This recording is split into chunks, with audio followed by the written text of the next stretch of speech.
O todos o ninguno. Campaña admirable.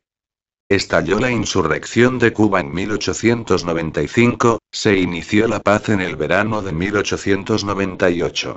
Jamás hubo en España guerra más impopular, jamás un falseamiento tan monstruoso de la opinión, ni siquiera ahora en lo que a Marruecos respecta. Fue aquello un inmenso engaño, y no más los del pueblo sabemos cuál era la verdadera opinión. Daba esta la razón a los rebelados. Solo la prensa, esas apariencias que llaman partidos de gobierno, unos cuantos sórdidos intereses creados, y la indecible torpeza del republicanismo pudieron mantener aquel artificio, que tan caro costó. Hasta el ejército no se sentía inflamado de un gran patriotismo, como lo delataron los tumultos de subalternos que pedían ciertas ventajas para ejercer en Cuba su profesión y el considerable número de licencias absolutas y retiros solicitados por jefes y oficiales. Únicamente el Partido Socialista en masa y el Gran Pi y Margall con una parte del federalismo y muchos hombres de gran mérito no afiliados en partidos ni bandería no tuvieron responsabilidad alguna en el desastre, porque ni aun por pasivos pecaron. Más decimos. Si el Partido Socialista y la Organización Obrera hubieran sido entonces lo que son hoy, la guerra no habría durado, se la hubiera puesto término fraternalmente y dentro de la justicia, y España conservaría Puerto Rico y Filipinas, o los habría emancipado digna y noblemente. Pero demos noticia de aquella fervorosa y resuelta actividad del partido, que entonces le dio el ascenso de los mejores, le hizo respetable y aún admirable, y le valdrá una gloria merecida cuando se estudie la historia de España de este período por hombres ilustrados y libres de todo prejuicio. Declarada la insurrección, hay que enviar tropas a Cuba, y entonces el socialista escribe. Allá van solo los desheredados, allá van unos hombres arrancados a viva fuerza al seno de sus familias para combatir a unos soldados voluntarios que levantan bandera separatista. Allá van los esclavos blancos a combatir a los esclavos negros. La burguesía de aquí y de allá seguirá en tanto dando vueltas a los tornillos de la explotación y acumulando las riquezas que en el campo, en los talleres y en las fábricas produce el ejército obrero restante. Después, cuando la guerra termine y vuelvan a sus casas los que sobrevivan, ya saben qué suerte les espera. Trabajar sin descanso a cambio de un salario mísero, y sufrir un trato bestial de los que hoy los halagan y aclaman para que marchen contentos a defender la integridad de la patria. Hay tumultos de subalternos, destrozos de redacciones y de imprentas, silencio en la prensa con excepción del nuevo régimen, cobardía en el gobierno. El socialista no calla y dice su severo sentir.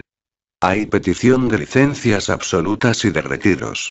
Lástima, dice el órgano del partido, que los simples soldados, a imitación de sus jefes y oficiales, no puedan pedir la licencia absoluta para eximirse de arriesgar su vida en una guerra que nada tiene que ver con sus intereses. Protesta el periódico, los periódicos, porque ya había varios y uno derramaba su saber y su horror a aquella guerra en la lucha de clases, de Bilbao contra el sucesivo envío de hombres, y el Comité Nacional, en julio del 96 publica una alocución invitando con frase enérgica al pueblo a salir de la indiferencia con que ve esta sangría y el regreso sórdido, que ya comenzaba, de tristes guiñapos de hombres, a los que se despidió con músicas, bendiciones, escapularios y cajetillas de tabaco y cigarros baratos. El Congreso Internacional de Londres de 1896 vota una moción de simpatía por todos los que luchan por conquistar su nacionalidad. La delegación española es la primera en darle el sufragio de sus representados. Y aún antes de que los delegados regresen, se inicia virtualmente la campaña de todos con un artículo de El Socialista, y comienzan también las persecuciones del gobierno contra los que la insania de unos cuantos llamaba filibusteros o filisteos. Que decía un ministro de la corona de aquellos tiempos. El escrito en cuestión no podía ser perseguido porque se limitaba su autor a copiar el artículo de la Constitución, que obliga a todo español a defender la patria con las armas, y el de la Ley de Reclutamiento y Reemplazo de 1885, que prohibía de un modo categórico, claro, concluyente, sin la más tenue posibilidad de interpretaciones, la redención a metálico del servicio militar en caso de guerra. Que se cumpla la ley. Se titulaba el trabajo, o sea que desapareciera en tanto durase la guerra, la ilegal, la inicua anotación de preceptos legales terminantes. A fines de 1896, no por reconocimiento del error, sino por pusilanimidad. Ya los Estados Unidos habían amenazado, el gobierno acuerda otorgar a Cuba y Puerto Rico reformas autonómicas. La patriotería peninsular de redimidos a metálico, prensa, negociantes y equivocados arremete contra aquella debilidad. El socialista aboga por la paz en un artículo, escrito por Iglesias. Y después de alocuciones y trabajos periodísticos en los que hasta se elogia a las dignas mujeres zaragozanas que trataron de impedir tumultuariamente la salida de tropas, el partido emprende una campaña de reuniones públicas en toda España, que dura 2 meses y agita a la opinión, pidiendo que fuesen a la guerra todos o no fuese nadie, con lo que se pretendía poner fin al absurdo, incluso reconociendo la independencia de Cuba, porque se tenía por evidente con harto motivo que en el mismo momento en que se hubiese cumplido estrictamente la ley de reclutamiento vigente a la sazón. El señor Maura la cumplió o no se atrevió a infringirla en 1909, los patriotas hubieran cesado en sus clamores bélicos como por encanto. Aquella hermosa campaña dio al partido las simpatías de la opinión y de hombres insignes, entre los que recordamos al gran Costa. Término de la campaña fue una visita al señor Sagasta, jefe del gobierno, por una comisión del Comité Nacional compuesta de Iglesias, Pablo Cermeño y el que escribe estas líneas. Iglesias le dio cuenta de las resoluciones votadas por las infinitas asambleas celebradas en toda España, haciéndole notar que solo se pedía el cumplimiento de leyes en las que no tenían la menor intervención los obreros, porque cuando se promulgaron no existía el sufragio universal. El señor Sagasta, llanísimo como siempre, hizo como que no entendía el verdadero alcance de la reclamación, y sin fijarse, como en otro caso que queda narrado, en la calidad de sus interlocutores, vino a decir lo siguiente, que vale la pena de consignar en algún sitio que no sea la memoria de 3 hombres que aún viven o en las páginas de tal cual diario. Sí.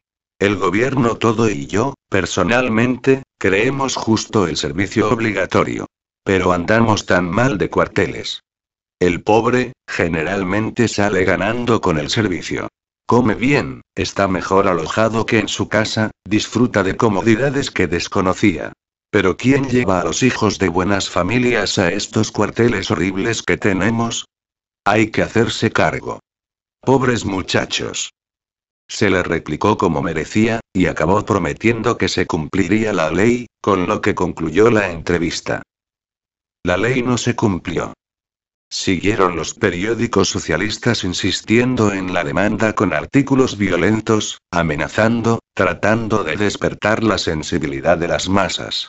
Se celebraron asambleas con el mismo objeto, se narró la espantosa odisea de aquellos repatriados presa de la tisis, la disentería y el hambre, bárbaramente almacenados en los barcos de la transatlántica, cayendo por centenares en el mar, arrojados a la playa sin abrigo y sin recursos, abandonados de todos. En abril del 98 está próxima la guerra con los Estados Unidos, y en El Socialista aparece un artículo donde se lee: todo antes que continuar una guerra que nos aniquila y antes de emprender otra que pudiera ser desastrosa. La independencia, lo que sea preciso. Nadie ha de asustarse. Y los que quieran la guerra que formen batallones de voluntarios y la mantengan por su cuenta. Que envíen a ella a sus hijos. No en el Real, ni en la Plaza de Toros, ni en la calle de Alcalá, ni en la Puerta del Sol. En la manigua está el puesto de los patriotas. Perdónesele al autor de este libro la debilidad de hacer constar que tal artículo es suyo. Y estalló la guerra con los Estados Unidos, y entonces el Comité Nacional formuló enérgica protesta abogando por la paz, a pesar de todo. Y el día 1 de mayo, cuando el poder colonial de España se hundía en Cavite, se saludaban en la demostración los obreros yanquis y los españoles. Y mientras duró aquel desastre, ni el partido ni sus periódicos cesaron de pedir la paz, y la pidió Iglesias en un artículo de gran resonancia publicado en Vida Nueva. Después el partido emprendió una campaña tenaz para que se abonara a los repatriados lo que se les debía, como se les abonó a los que tenían estrellas y entorchados. Todavía se está pagando esta deuda que debió ser la primera.